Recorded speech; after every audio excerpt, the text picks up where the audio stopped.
State Representative, great to see you. Do you believe your testimony about what is happening in Texas has moved the needle?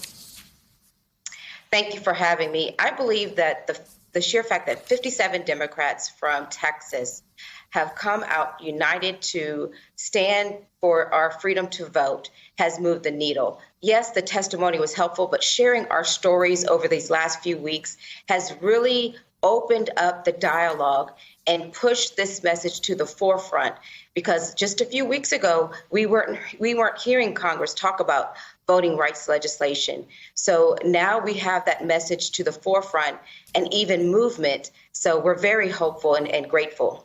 It's really hard to understate, or to overstate rather, how hard it is to keep an issue like this at the forefront in the national discourse, especially given how much there is happening. To that point, Democrats in Congress now working on a smaller voting rights bill. It's based on a slimmed down version of the legislation proposed by West Virginia Senator Joe Manchin, or the sort of framework for legislation. It includes voter ID, but also fights partisan gerrymandering, requires at least 15 days of early voting in all states. I don't know if you've had a chance to look at it, but would you support this version of the legislation?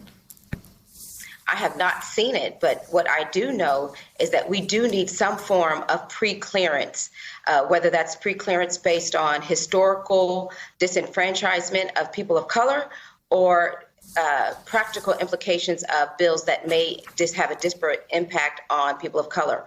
So, and that's for those states that have more majority people of color in their states, as time goes by. But I haven't seen it, but I'd like to make sure, and I'd like to hope that they have some type of pre-clearance and a 5-year look back included. I want to turn to the specifics of the elections bill in Texas. Texas Monthly has highlighting an overlooked obstacle that is sort of hidden in the bill. The magazine reports, quote, the Republican-authored legislation would require voters to submit either their driver's license number or a partial Social Security number when applying to vote by mail. Most applicants would be fine because almost 90% of all registered Texas voters have both their Social Security number and driver's license number in the database. However, 1.9 million voters have only one of the two numbers on file with the state. So if these voters can't remember which number is on file, their mail-in ballot could be rejected. Just how damaging could this one aspect, right? It's one tiny aspect of the bill be to limiting ballot access, and which other provisions are in there that, like this, might not get as much airtime, but you're concerned about? Well, absolutely. Thousands of votes could be rejected based on this particular provision, because there's no cure. There's not even a notice provision in there to tell the voter that you have not provided the number that we have on file. So that is one aspect. The other aspect of the bill that hasn't gotten much attention, or it's been getting attention, but it hasn't been addressed, is the criminal aspects of this. Now, we're giving one free pass to a partisan poll watcher who is untrained, who violates the law.